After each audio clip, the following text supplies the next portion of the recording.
On this week's One Big Thing in Livestock Markets, we're going to talk about USDA's surprise announcement on yesterday, August 1st, that we're going to allow the importation of fresh and frozen beef from Brazil. So this is something that's been in the works for a long time in terms of negotiations, apparently. But they kind of slipped that one in the big press release, because the other part was Brazil's going to allow us to export beef to them for the first time since 2003, when we were working on rules for BSE after we found the first cow with BSE late in 2003. But slipped in there was the announcement that we're going to allow the importation of fresh and frozen beef from Brazil, from the entire country of Brazil, basically any time.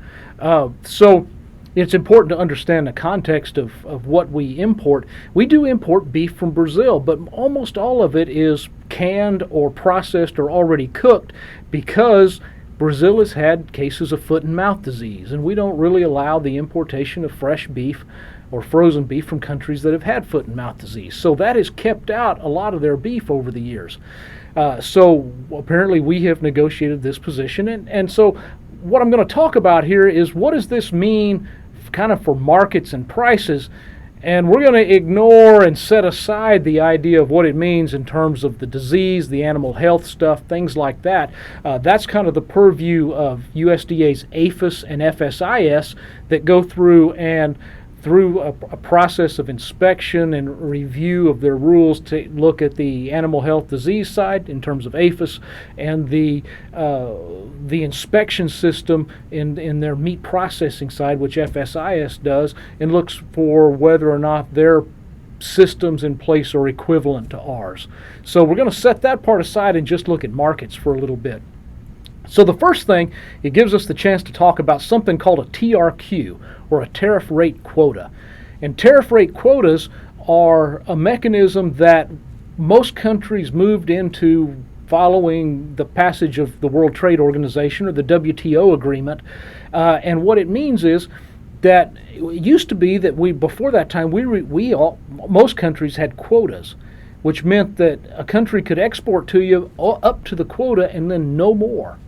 So a tariff rate quota basically decided that we changed our quotas to say you can export up to an X amount to us at a minimal tariff, and anything over the quota pays a much higher tariff. So most countries have this setup of TRQs.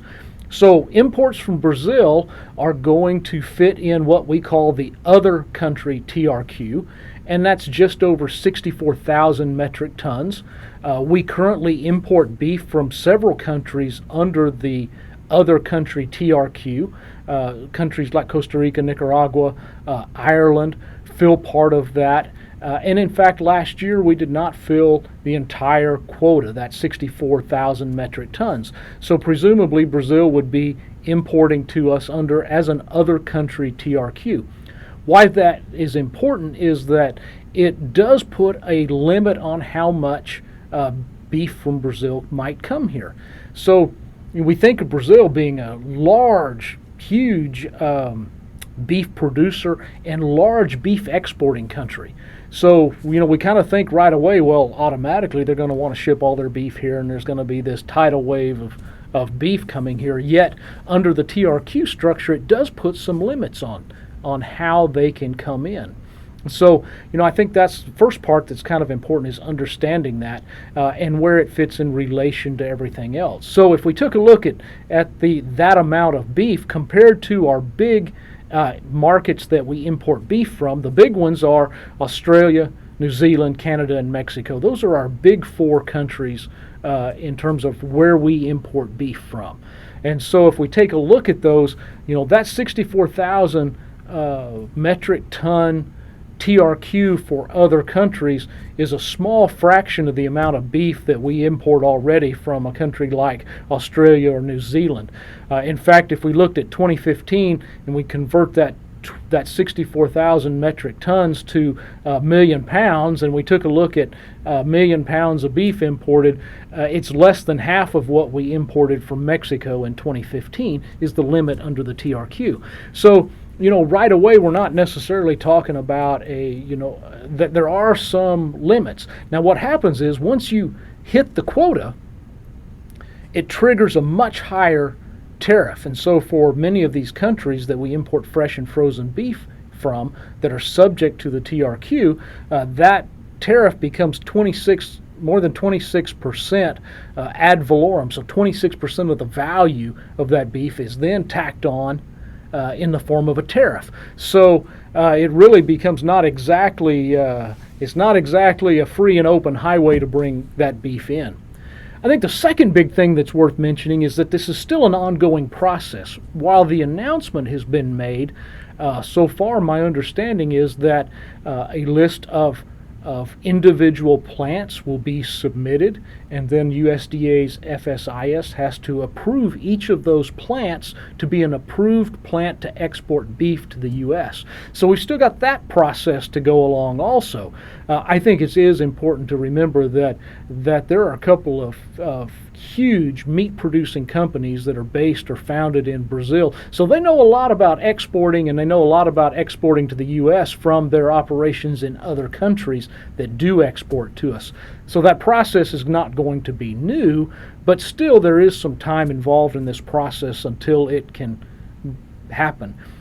I think it's also worth pointing out that in this process there's also an ongoing study by the U.S. government's GAO, and that study is looking at the methods that USDA agencies used in approving or examining the regulatory process in Brazil for approval to set up this whole process underway. So that study is still out too. So the other part, or the other thing that I think we're really interested here is, what does this mean for prices? If we think that we're going to start seeing Brazilian beef coming in, what's it mean for our prices? I think the first big thing is I think we make the assumption that a lot of this beef that would come in might largely be trimmings or beef that we would use in ground beef, ground products, as opposed to high-valued steak cuts, which we produce a lot of and export those already. So if we think about it that way, we might think of something like a 90% lean product that if we looked at wholesale beef prices and a 90% lean that's going into ground beef, we've had prices this year that have been about $2.20 a pound, very close to the 5-year average, well below the $3 or so that we were at this time a year ago or earlier in 2015. Those prices have largely come down because of a surge of imported beef from Australia. We've imported a lot more from there, and it's largely trimmings that we grind up into ground beef and hamburger. So it's pressured those prices. We tend to think that a lot of the product from Brazil would be much like that and would fit into that market and would probably pressure that 90% lean price lower. I think it's also important to point out if Brazil exported beef to the U.S., then we might have lower prices here, which make us a less attractive market for others to send beef in. So an increase in exports from one country might actually displace or reduce the amount of beef coming in from someplace like Australia or even another country. So there is some offsetting in trade. I think it's also important to point out that Brazil is a major player in a number of important markets for them, like the Russian market. They export to Russia, whereas countries like the U.S. and Canada and the EU, because of political issues, we don't export to Russia over bans due to the political situation in the Ukraine. So because we don't export there, Brazil has that market to themselves. So if they want to export to us, they have to kind of take it away from one of their other markets. And the exports are going to go where the best price is and where the most profitable opportunity is. So I think that will act to hold back those exports also. If we want to look at this in terms of what we really look at for as a producer, a cow-calf producer, we might think about it in terms of cull cow prices. Most cull cows are ground up into ground beef. when they meet the end of their productive life. Those prices really reflect what we see in that 90% lean market. And again, we have cull-cow prices that have been very close to the 5-year average, much lower than the records we saw a year ago. So, if we kind of look on balance of a market aspect is, short run, there's not much impact to talk about because that beef hasn't come here.